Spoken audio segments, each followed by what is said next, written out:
اللہ پاک نے جناب محمد الرسول اللہ صلی اللہ علیہ وسلم کے ذریعے زندگی گزارنے کے لیے جو آئین اور فرامین دیے ہیں اس کا نام شریعت ہے۔ شریعت پر عمل ہم سب کے لیے ذریعہ نجات ہے اور اسی میں کامیابی مضمر ہے۔ اور دوسری طرف جناب محمد رسول اللہ صلی اللہ علیہ وسلم نے جو کچھ کیا ہے اور جو کچھ فرمایا ہے وہ سنت ہے۔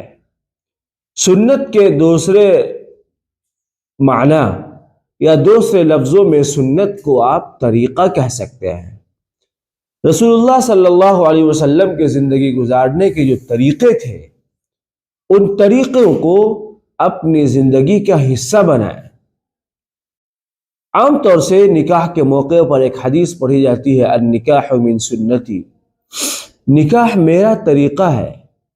آپ یقین جانیے یہ صرف نکاح کے معاملے میں نہیں بلکہ اگلا جملہ جو فمن رغب عن سنتی فلیس منی، کہ جو میری سنت سے انحراف کرے، روگردانی اختیار کرے، وہ ہم میں سے نہیں، اس کا اطلاق زندگی کے ہر موڑ پر ہوتا ہے۔ رسول اللہ صلی اللہ علیہ وسلم نے کہ کھانے پینے کا طریقہ، اٹھنے بیٹھنے کا طریقہ، سونے اور جاگنے کا طریقہ، شادی بیاہ کا طریقہ، حیات اور موت کا طریقہ، گھر میں زندگی گزارنے کا طریقہ، تجارت کا طریقہ، زراعت کا طریقہ، تمام امور پر آپ کی زندگی اور آپ کا اسوہ ہمارے سامنے ہے۔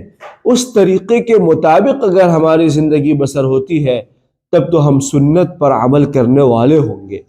ایک موقع پر امام مالک نے فرمایا تھا کہ رسول اللہ صلی اللہ علیہ وسلم کی سنت کی مثال حضرت نوح کی کشتی کی طرح ہے کہ جو اس کشتی پر سوار ہو گیا وہ نجات پا گیا اور جو پیچھے رہ گیا وہ ہمیشہ کے لیے غرق ہو گیا۔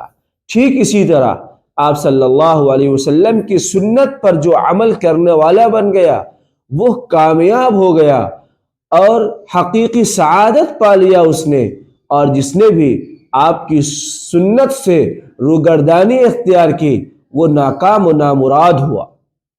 اس لیے آپ صلی اللہ علیہ وسلم کی چھوٹی چھوٹی سنتوں کو اپنی زندگی میں ہم لانے والے بن جائیں، انشاءاللہ ابدی سعادت نصیب ہوگی۔